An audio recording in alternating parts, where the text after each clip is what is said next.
하나님을 안 믿는 사람들과 하나님을 믿는 사람들과 보는 눈이 다릅니다.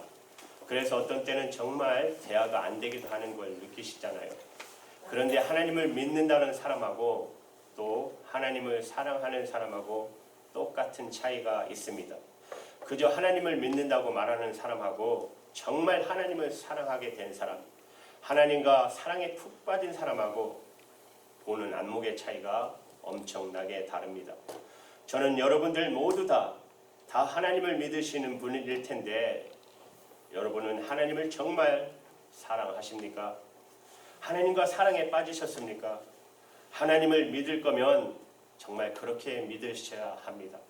하나님과의 사랑에 빠졌다고 할 정도로 그렇게 믿으셔야 하나님을 믿는 진짜 복을 받은 사람입니다. 여러분 사모하셔야 합니다.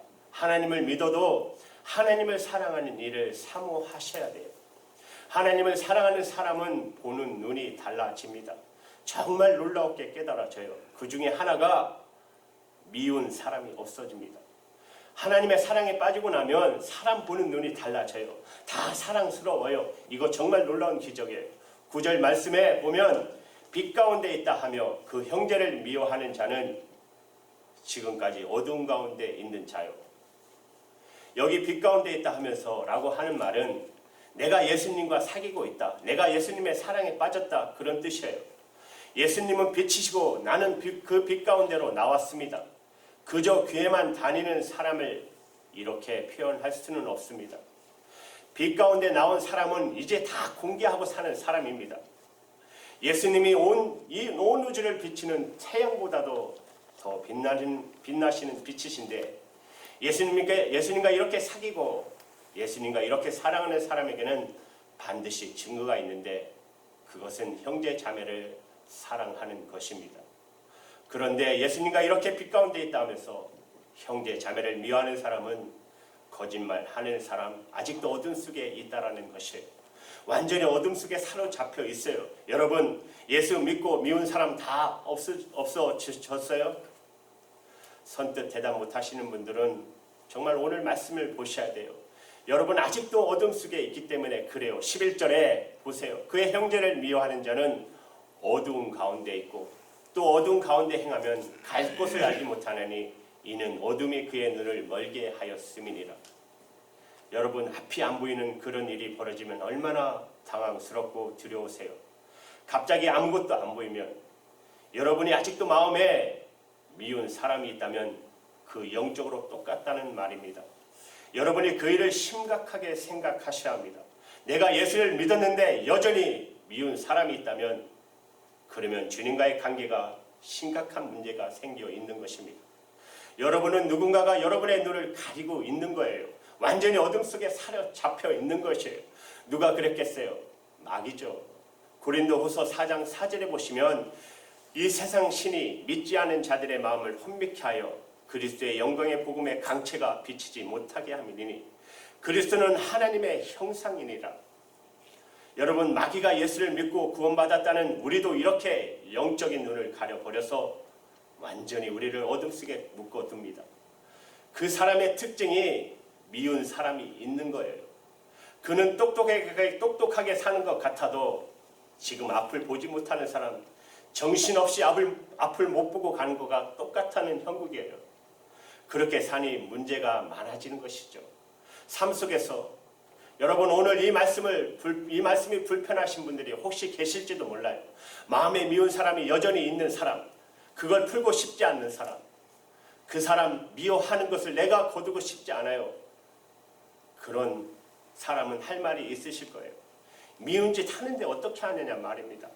우리가 누구를 괜히 미워합니까? 미운 짓 하니까 미워하고 있으니까 미운 거죠. 미워지는 거잖아요. 그런데 어떻게 하냐 말입니다. 그렇게 말할 수 있어요. 여러분 오늘 말씀 있는 그대로 정말 보셔야 돼요. 다른 아무 이야기 없이 그저 미워하는 사람이라고 그랬어요.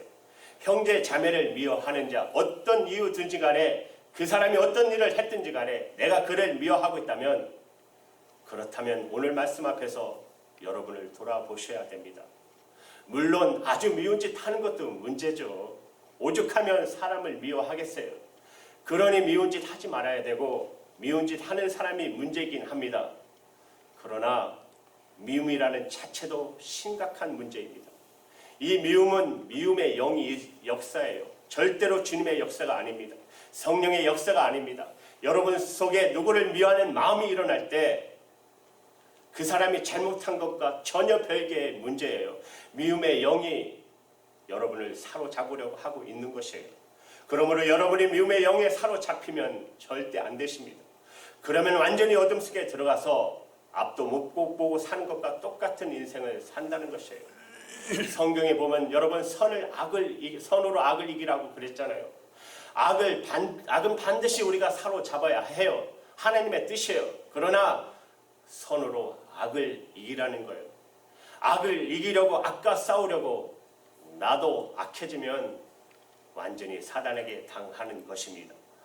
그 사람 그대로 내버려 두라는 뜻인데 큰일 날 텐데 여러분 이것도 걱정이에요. 우리의 걱정이에요. 진짜 걱정할 것은 미워하는 자신이 걱정이에요.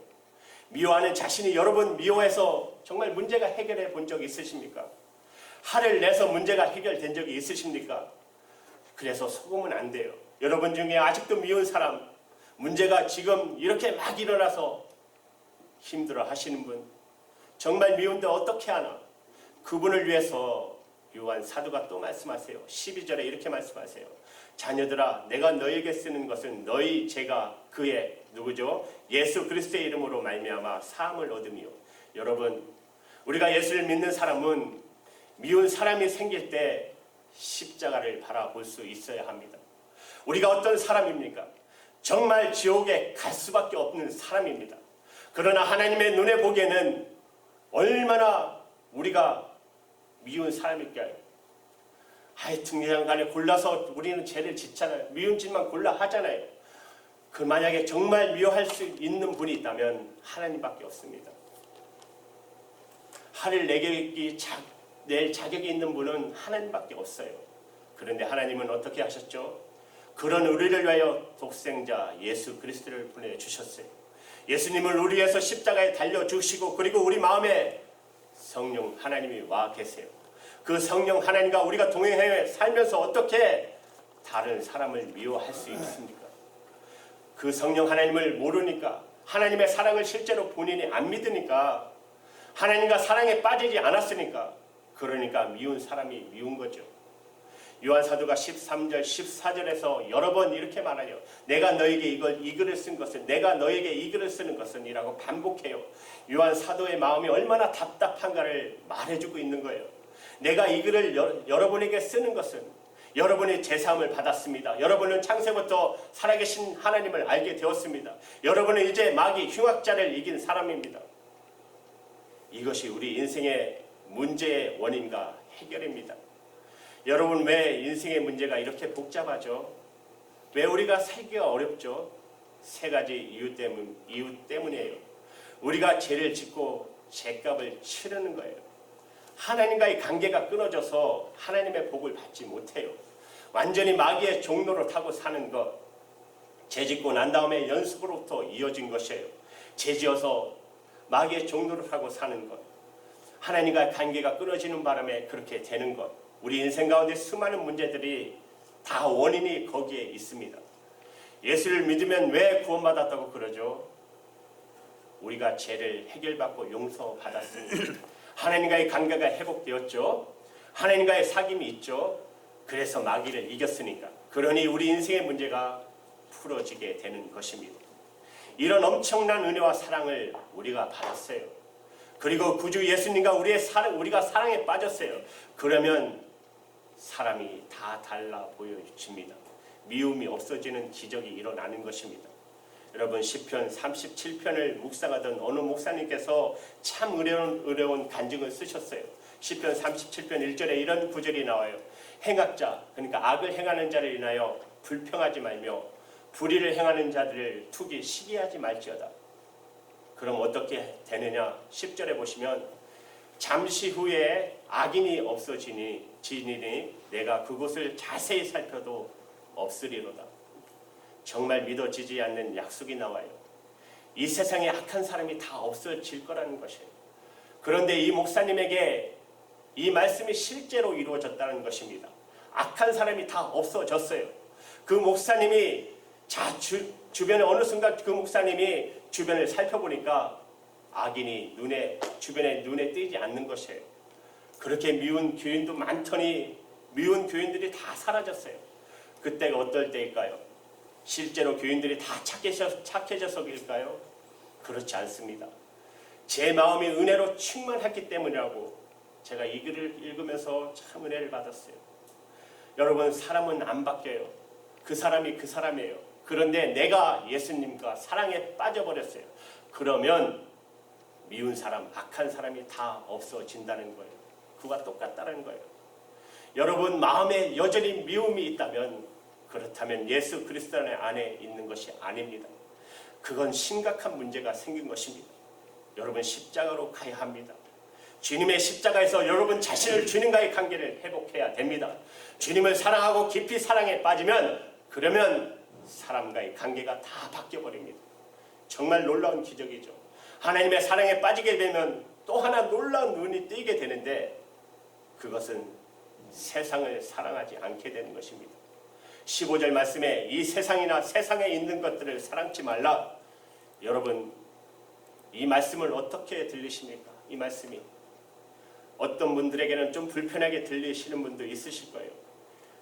이제 뭔가 세상에 성공하기 위해서 막 애를 쓰시는 분들, 이런 분들한테는 힘 빠지게 하는 말이에요. 세상을 사랑하지 말라.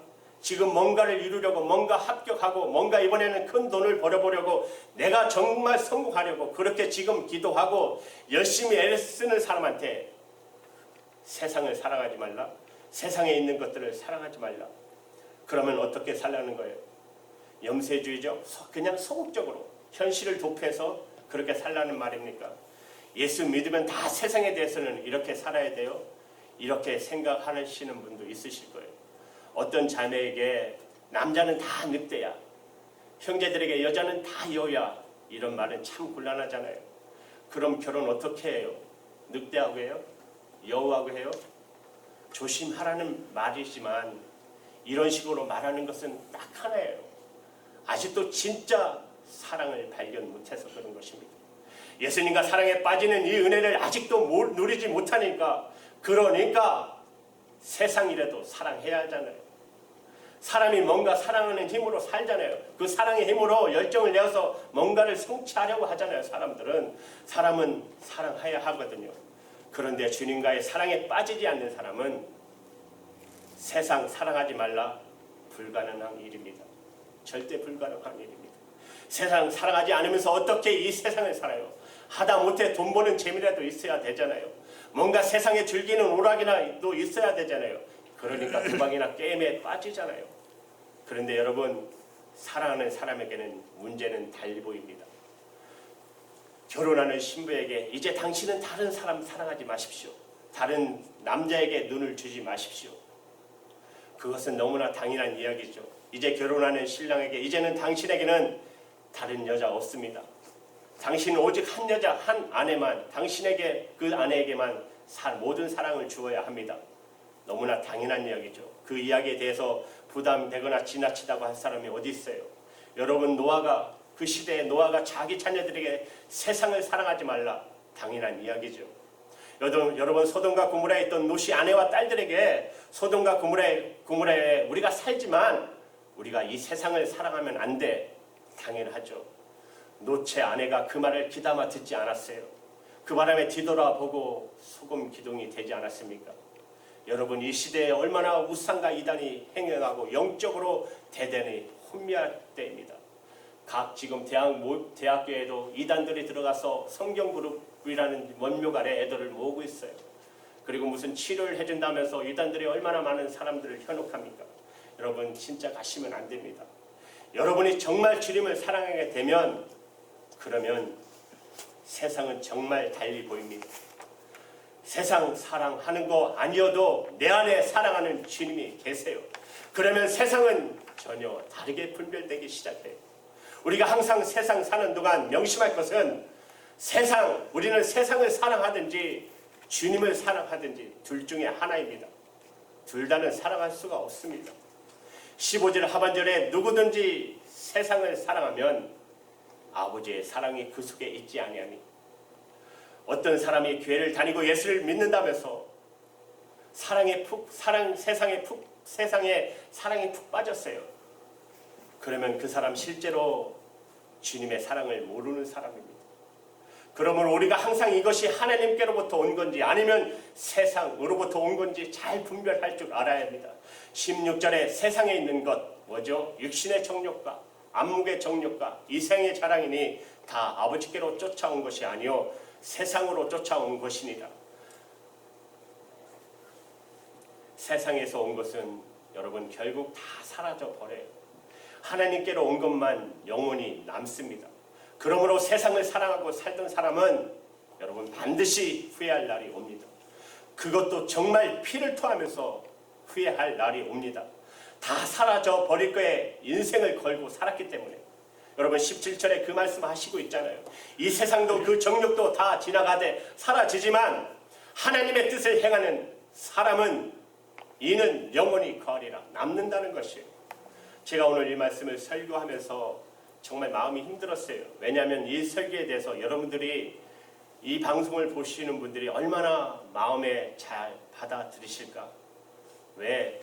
모르는 이야기 아니잖아요. 세상 사랑하지 말라 하는 얘기 여러분 한두 번 들으셨어요. 아마 수백 번도 더 들으셨을 것입니다. 그러나 여전히 세상 사랑하는 마음 해결하지 못합니다. 그러니 이 설교 잘못하면 진짜 설교돼요. 그렇게 될까 봐요. 주무시기에 딱 좋잖아요. 아마 다 들은 이야기니까 또 하자니까. 형제를 미워하지 말고 세상을 사랑하지 말라. 그런데 하나님께서 제 마음을 아시고 그러시는지 제게 참 존경하는 선교사님의 글 하나를 보게 하셨습니다. 그 선교사님은 인도에서 16년째 사역하는 조동욱 선교사님이십니다. 인도에서도 가장 우지에서 사역하셔요. 60이 넘으셨어요. 한국에서 한 달 동안 와 계시다가 얼마 전에 가셨어요. 인도로 다시 떠나기 전에 그날 새벽에 쓰신 글입니다.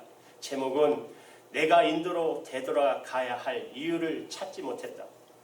그 제목 자체가 제 마음에 충격으로 와닿았어요. 아니 이 선교사님이 무슨 말을 쓰려고 하시나 한번 들어보십시오. 한 달 동안의 모국 방문을 마치고 인도 선교지로 들어가기 하루 전날 새벽 기도 시간 이제 인도로 돌아가야지 하고 마음을 가다듬고 기도하는 순간 갑자기 전혀 생각지도 않았던 두려움이 나를 짓눌렀다. 인도라 생각하니 모든 것이 아찔해진다. 인도의 여름 뜨거운 태양 아래 먼지 쌓인 시골길을 걷기엔 나의 건강이 너무 약한 듯하다. 에어컨이 고장난 선교집 차를 타고 산골을 치닫기엔 이제 내가 너무 번거로운 것 같다. 무면허 운전사가 몰던 차에 부딪혀 피투성이가 돼 몸을 가누지 못하고 길바닥에 내동댕이 쳐 있던 그때 그날따라 굳은 장마비는 왜 나의 마음을 그렇게 서글프게 적셨는지 생각할수록 인도는 무섭다. 나는 왜 그곳으로 다시 돌아가야 하나. 나는 한때 낯선 인도 땅을 마치 종든 고향길 걷듯이 아무 두려움 없이 다녔다. 그런데 지금 엉뚱한 생각이 내 마음에 자리 잡는다. 그래 인도로 돌아가지 않아도 돼. 엉뚱한 물음들이 쉬지 않고 솟아난다. 내가 반드시 인도로 돌아가야 할 이유가 없지 않냐. 깊이도 할 수 없는 구렁텅이 같은 힌두교와 씨름하면서 숲속에 빽빽이 들어선 나무처럼 앞길을 가로막는 인도 정부와 힌두교 열심 당원들을 해치고 힌두교 그 땅에 들어갈 이유가 뭐지? 인도 땅을 벗어나는데 걸림돌이 될 만한 것들을 하나씩 떠올려 본다. 가장 먼저 가족들이 떠오른다. 선교사 가족이라는 명분, 난 이미 그런 명분이나 명성과 담을 쌓은 지 오래거든. 인도에 남아있는 아내 염려할 거 없어. 전화 한 통이면 언제든지 쉽게 빠져나올 수 있지. 아이들, 그들은 선교지에서 겪을 모든 고생을 다 겪고 고등학교를 마친 뒤 이미 한국에 들어와 있지 않나. 인도에 이미 뿌려놓은 사역들 어떻게 할 거냐고 걱정할 거 없어. 그 모든 것들 언제든지 버릴 준비가 되어 있지 않나. 신학대학을 설립한 것이며 그리고 학장이라고 하는 자리 그거 언제든지 버릴 수 있어. 오히려 무거운 짐을 벗는 홀가분이 더할걸. 개척해 놓은 교회는 어떡하냐고? 이미 세워둔 목회자들이 잘 이끌어 나갈 거야. 복잡했던 생각이 정리되는 것 같았다. 그리고 마음도 편해진 것 같다. 주님께 기도했다. 아무래도 그분의 학답을 받아야 할 것 같았다. 주님, 이제 인도로 들어가지 않아도 되지요. 주님, 한마디만 그렇다고 말씀해 주세요. 내가 인도에 들어갈 이유가 없다고, 그만하면 잘했다고 말해 주세요. 그러나 주님은 엉뚱한 질문을 내게 던져왔다. 너 정말 인도로 돌아갈 이유 없다고 생각하느냐? 정녕 그 땅을 떠나고 싶으냐? 그래, 내 마음대로 생각하고 쉽게 떠날 수도 있겠지. 그렇다면 좋아. 내가 인도를 떠난다면 나도 인도를 떠나랴? 나는 깜짝 놀랐다. 전혀 생각지도 않았던 질문이었다. 그리고 계속 속사포처럼 물으셨다. 내가 인도를 떠난다 하여 나도 인도를 떠날 것 같으냐? 순간 아찔했다. 정신이 번쩍 들었다. 나는 아무 대답을 할 수 없었다. 예수님이 인도를 포기하지 않으심을 알았다. 그런데 내가 인도를 포기한다고 생각이 여기에 다다르자 나는 큰 소리로 부르짖었다. 하나님, 아닙니다. 그럴 수 없습니다. 하나님, 예수님이 떠나지 않은 인도, 하나님이 버리지 않는 인도 떠나지 않겠습니다. 순간 또 다른 음성, 성령님의 음성이 들려왔다. 내가 자신감이나 용감함 때문에 인도를 다시 밟아서는 안 된다. 내가 인도를 되돌아갈 단 한 가지 이유는 하나님의 사랑을 받아야 할 수많은 인도의 영혼 때문이다. 오직 그들을 사랑하고 또 사랑하기 위해서 뿐이다. 갑자기 내 속에서 통곡이 터져나왔다. 주님, 제가 잘못했습니다. 주님, 아무 조건 없이 제가 인도로 들어가겠습니다. 하나님이 버리지 않은 땅과 그 땅의 영혼들, 그들을 사랑하기 위하여 들어가겠습니다. 하나님께 속한 그 땅을 다시 밟겠습니다. 나는 예수님을 처음 나의 주님으로 모시고 감격하여 항소 같은 목소리로 기도하며 뜨거운 눈물로 교회 마룻바닥을 적셨던 그 기도를 다시 올릴 수 있었다. 60이 넘으신 몸도 여러 가지로 약해지신 선교사님이 다시 선교지로 돌아가는 그 심정을 읽으면서 여러 가지 많은 것을 제가 깨달았어요. 아, 그렇구나. 내가 사는 곳, 이곳이 선교지라는 걸 생각을 잊어버리지 않아야 되겠구나. 내가 사는 곳, 가게, 집, 교회 너무 쉽게 생각했구나. 인도로 가던 선교사의 심정으로 그 생각을 해야지. 정말 같은 시대의 종으로서 너무나 차이가 나잖아요, 솔직히. 그래서 기도했어요. 내가 있는 이곳, 하나님, 이곳이 저의 선교지입니다. 인도로 돌아가시는 선교사님의 심정으로 사용할 수 있게 해달라고. 그러나 여러분, 목사와 선교사님만 그렇습니까? 오늘 여러분이 예배를 드리고 여러분 다시 세상으로 나가십니다. 거기에는 집도 있고 일가 친척도 있고 가족도 있고 여러분 내 이웃들도 있습니다. 거기는 우리가 살아갈 대상이 아니고 여러분의 사명지입니다. 사명지로 가는 마음을 가지십시오. 오늘 예배 드리고 여러분 세상으로 돌아가실 때 인도로 다시 떠나는 선교사님의 심정으로 가셔야 합니다. 주여, 제가 주님의 사랑으로 그들을 섬기려고 가겠습니다. 저와 여러분의 그 안에 그 눈이 다시 뜨여지기를 간절히 바랍니다. 사랑하는 여러분, 이것이 바로 우리가 이 세상에 여러분 살아갈 이유입니다. 우리는 세상을 살아가지 않는다고 우리는 세상을 살아가지 않는다고 세상을 떠나서는 안 됩니다. 세상은 우리의 사명제예요. 세상을 보는 눈을 새롭게 해야 합니다. 예수님의 눈으로 세상을 보아야 됩니다. 지금 우리가 살고 있는 이 세상은 문제가 많습니다. 우리가 이 세상에서 잘 먹고 잘 살기만 생각한다면 정말 보아야 할 것이 안 보입니다. 그런데 예수님의 눈으로 보기 시작하면 내가 어디로 가야 될지, 내가 무엇을 해야 될지가 보이기 시작합니다. 여러분에게 다시 묻습니다. 여러분, 주님 사랑하십니까? 미운 사람 없어졌습니까? 예수님을 사랑하십니까? 이 세상이 사명지로 보이십니까? 만약에 그렇지 않다면 예수님을 사랑하는 것이 없기 때문입니다. 예수님을 믿는다고 하지만 아직 사랑하기까지는 안 되었기 때문에 그래요. 오늘 주님을 사랑하는 눈이 여러분 눈이 열리게 해달라고, 사람 보는 눈은, 세상 보는 눈이 열리게 해달라고 여러분 기도하셔야 합니다. 사람 여러분 어떻게 주님을 사랑하게 되나요? 24시간 주님을 바라보십시오. 주님 사랑은 계속해서 주님을 믿고 바라보는 것이 쌓여서 어느 순간에 주님을 사랑하게 되는 것입니다. 여러분 이 시간에 우리 한번 같이 기도할까요? 주님, 제 마음에 예수님은 살아계신 주님, 나와 동행하시는 주님을 분명히 바라보게 해주시고 주님 사랑하게 해주시옵소서.